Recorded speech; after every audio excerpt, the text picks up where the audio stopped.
Hey, I'm Katy Miller, a course creation coach and social media strategist navigating business, motherhood, and life while calling BS along the way.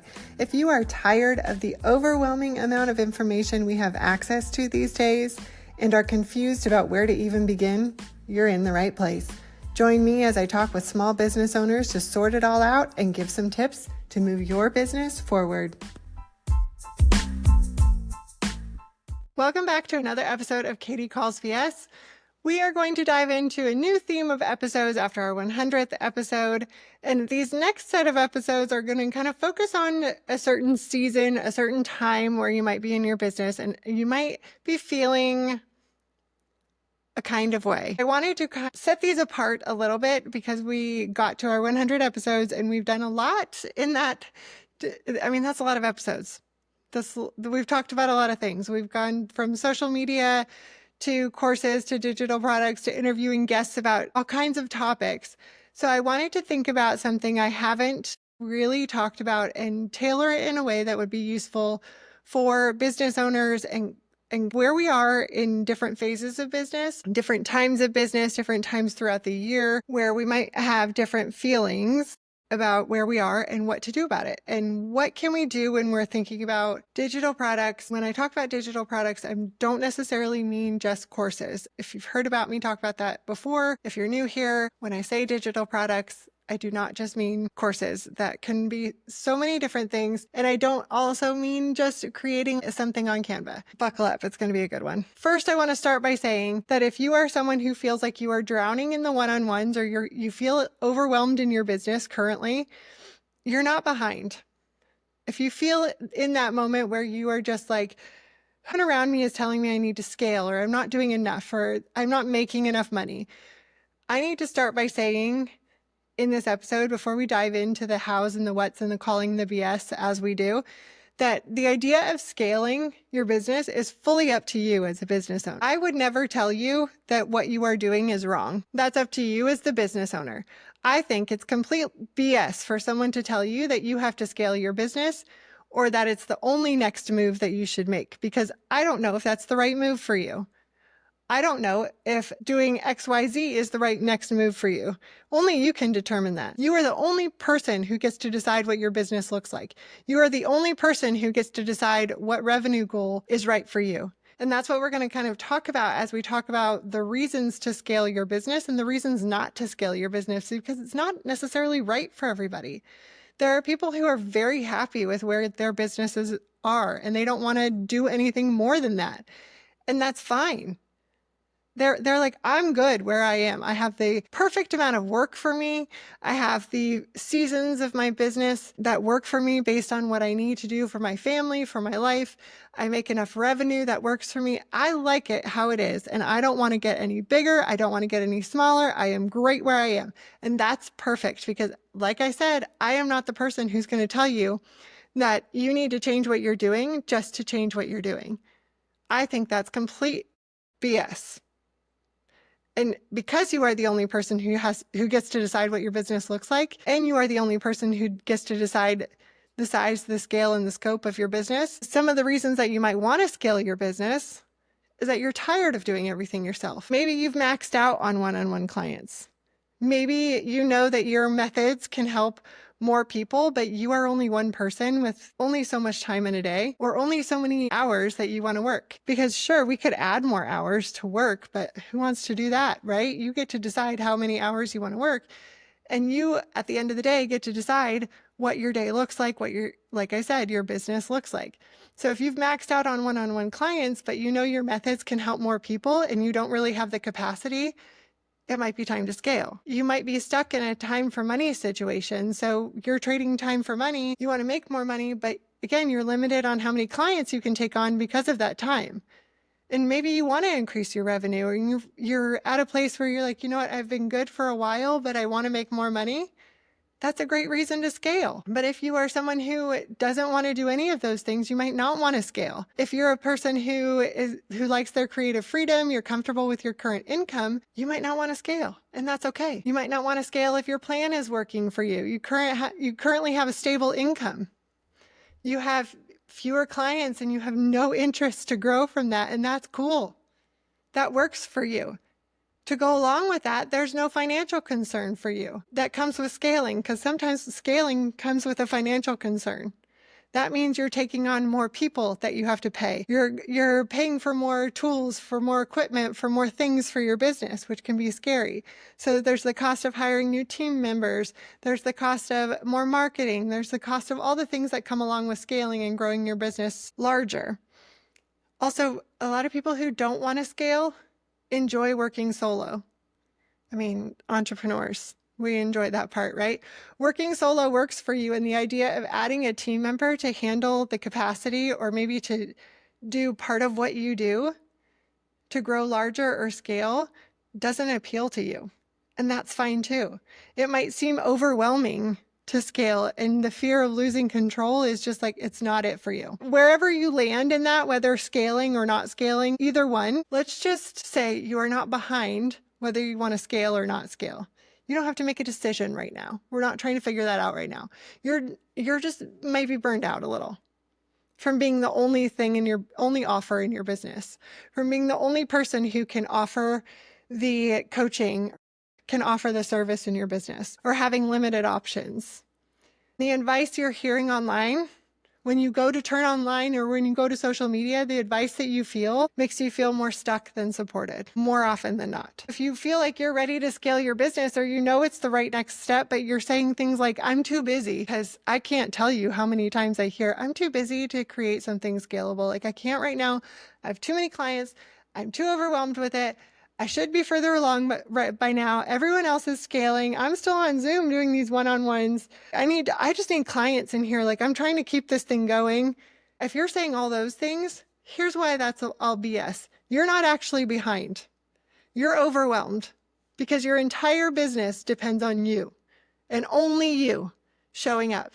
If your business takes you out of the equation, what happens? Is there still a business without you? Is there still a business if we take you completely out of the equation? Because you're the only one running the show at this point. So that's pretty exhausting. That's a lot to carry on your shoulders.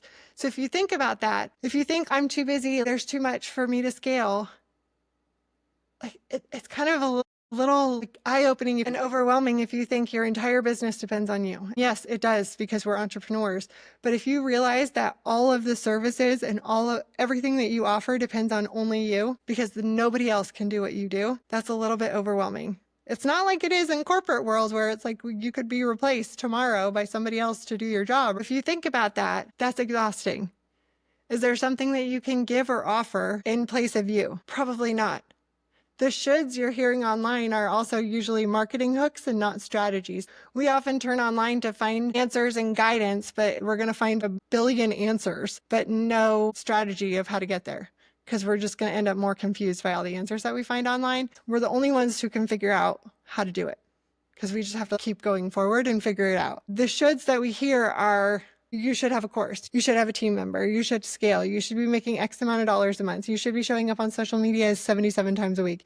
You should be on every platform. You should have 45 offers. You should be doing this much advertising. You should be doing ads. You should be on this over here. You should be in a mastermind. You should be doing networking. You've got to show up in person, and you have to do this too. And oh, by the way, you still have to be a human. Time isn't the problem. It's a lack of structure. And when you started your business, you figured you would offer a service. You would add clients, you would book your calendar, but we don't think beyond that. And that's where people end up struggling when it comes to the point where they're like booked out and they're busy, which is amazing, because we want to be booked out and busy, but they don't think beyond that point.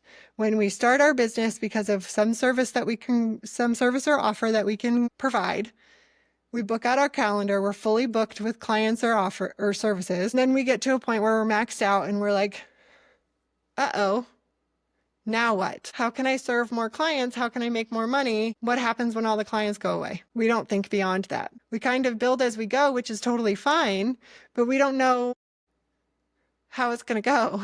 We don't know what's going to happen, which is kind of the roller coaster ride of entrepreneurship as we go. But as we get bigger, or even as we mature in our business and we have more experience as we go, and we get through those moments of more clients, and we have all those moments in our business where we learn more, We have to think about sustainability for our own mental health, but sustainability of our businesses. As we learn more lessons along the way about how many hours we want to work, the seasons of life where we may need more or less time, the types of projects that we want to work on, the types of clients we want to work with, the things that light us up and what doesn't.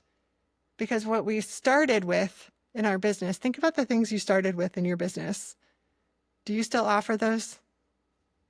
Because I know I don't. When I started my business, I was a social media manager, and I am not anymore. However, I still use those skills, but I'm not a social media manager anymore. If we figure out where we want to spend the time, I don't think we think about digital products at all. I don't think anybody thinks about the digital products they want to offer in their business when they first start, because they think about the service. That's it. They don't think about the learning side of their business necessarily. When we think about starting our business, we're all about the clients and building, but we think like, oh, wait, what happens when something happens to me? I don't have anything to offer my clients. That's where the structure comes in. You're running a one-on-one heavy business, whether it's service or time from you. So even if you're offering a service where you're building something for someone, or if you're doing one-on-one coaching, it leaves zero space for creative thinking, let alone digital product development. When you say things like, I don't have time, it's because you're in this go, go, go mode. You've been in it for so long. I have to serve my clients, I have to build, I have to do this, that when you reach capacity or you burn out or you're exhausted, we start to scramble. Because trust me, I've been there too. I've experienced that mode. That's when we start to feel guilty for not having something that we could have built in that off time, or we could have built in that downtime, where we could have done it when we had a minute, or when we didn't have a minute, but we thought about it and we continue to put it off. You've probably tried to outsource things, like social media is usually the first thing that we outsource, or admin work is another thing that we outsource. But the thing that's really draining you is the digital product that you haven't created. You don't need to outsource your social media yet. We all hate that part sometimes, but you don't need to outsource that part yet. If you can get your structure in place, that's done. What I'm suggesting is you create something before you get to the point of burnout and before you get to the point where you need it, and that it's in place, and you create that long-term plan just a little bit. Plan ahead just a little, so that you're not scrambling. What I see is a lot of people get to the point where they're so overwhelmed or they max out because they are the only offer. They are the only service. They are the only thing in their business for people. They're scrambling, chasing clients. They're the only one-on-one. They're the only person who can be in their business. If they're not running, their business is not running. Then the self-doubt creeps in. We forget what our goals are. We start turning to social media or turning online. What am I supposed to do? And then we start thinking, okay, well, now I need to build this course, or I need to create a funnel, or I need a full content calendar. I need to do 5 billion things. No, you don't. You just need one small strategic thing, one small strategic digital product that starts to work for you. So I'm going to give you some ideas, because that's what we do on Katy Calls BS. If you're someone new who listens, I am not someone who is going to dump a whole bunch of stuff on you and then tell you, good luck, because that's terrible. I would never do that to you. I have been through too many training sessions where that has happened, where you walked away and you're like, okay, great. Well, now you've just smacked me over the head with all this stuff, and now I'm even more overwhelmed. What am I supposed to do? Here are the ideas to get you started in the digital product world in a small way. When you want to still start scaling, but you're booked out or you're very busy, you feel like you don't have time to create anything, create a pre-call mini course. There are a lot of us in this service-based entrepreneurial space who are spending way too much time in the pre-call phase. We don't get to the work part. The work part is the part where we thrive. That is the fun part for us. The working phase, where we can get into the nitty-gritty of what we actually do, that's the fun part. The pre-call stuff, where we're trying to get all the gathering part, gathering the information from somebody, that's not as fun for us. We're just trying to gather the information so that we can do the fun part, or the part that really lights us up. If you think about it, you know I'm right.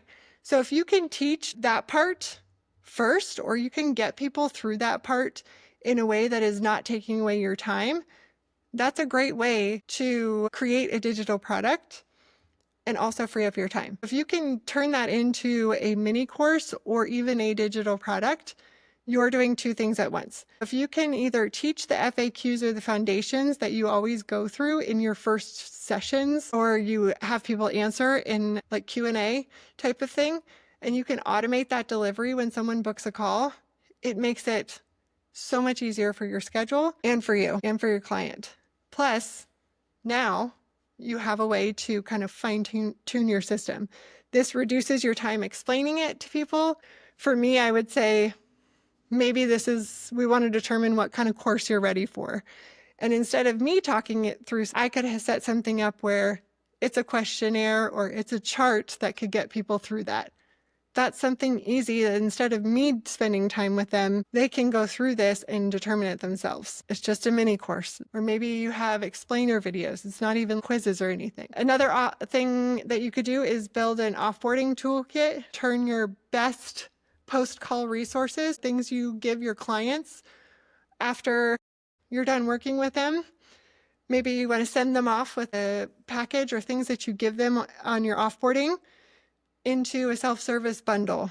If you look at anything that you give your clients after you're done working with them, I bet you could turn that into something that you can sell, and it's just included in what you give your clients. But for those who can't afford your support, it might be a standalone like how-to. If you offer your clients explainer videos or Loom videos on how to do something, how to use a platform or whatever, this saves a lot of back and forth and follow-up questions with your clients, especially if you want to offboard and you need to move on to other clients and you don't want to do that back and forth all the time. Build a resource library. Your clients get the resource library as part of working with you. They get access to that, but maybe you sell the resource library that it shows them how to use a website, shows them how to use a tool, but other people can get that for a low cost. So any offboarding tool or toolkit, anything like that, all of these things are things that you already have in your business. You've already created. This is not creating things new. You're not going in and making something from scratch. You're looking at things that you already have for your clients. How can you turn that into a standalone digital product? Because one, you don't have time to create something brand new from scratch, but two, we're just repackaging. That'll help you because we're overwhelmed, we're booked out, we're too busy to create something from scratch. If we can use that as our first scalable offer, we're not creating extra work. This is already the content that you use and say every week, every time you work with a client. You can record it once or repackage it once and reuse it forever. It's the easiest way to break out of the one-on-one cycle. It's the easiest way to start stepping away from that overwhelm without building a full course. Do you see where we're going here? I say this often, but your digital product can look however you want it to look. If it makes sense for you to create a learning resource, do that. If it makes sense for you to create a one-pager, create a one-pager. If it makes sense for you to create a collection of short videos and Loom videos, do that. Don't make it hard. Don't make it harder than it needs to be. Use the tools that you know how to use. Don't try and go learn a new tool to create a digital product. Just use what you have. Don't download something new. Don't buy something new. Use what you have. Create a mini course. Don't buy a new tool to host your course. Use plug and play options if you need to. The hard part is determining the best fit for you and your audience. That's it.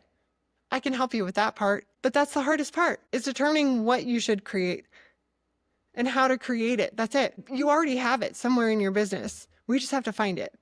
So the first thing that you need to do after you listen to this episode is go look at what you already have. What do you already use in your offboarding? What do you use in your pre-calls? How can you automate that into something that could be a pre-qualifier or a standalone product for people? Because right now you just need something so that you can take a breather. If you can go look at that right now, and if you are still thinking, I don't even know, then you reach out to me and we can talk about it. But that's the only thing that you need to do, is go look at what you use for your offboarding and what you use for your onboarding, because those are things that you probably already have created and you can turn into a digital product. Really, the only reminder that I have for you after that is to remember that you're not behind. You don't have to scale. You're not lazy. You're just building a business that relies too much on you. We all have to learn that lesson at some point. The way out of that, it's not a big pivot. You don't have to make any big changes. Just a little step towards products that are more supportive to your business. So you can go do more things that you want to do. And your business won't rely so much on you, and you have options to support your clients and support more people. That's all we want, because at the end of the day, your business should be working for you. That's why we created it, right? I hope you have a great day.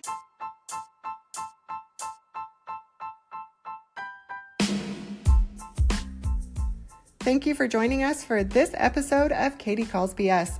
You can find more information about our guest and Katy in the show notes below. Be sure to subscribe, share, and review, and don't forget to tag us.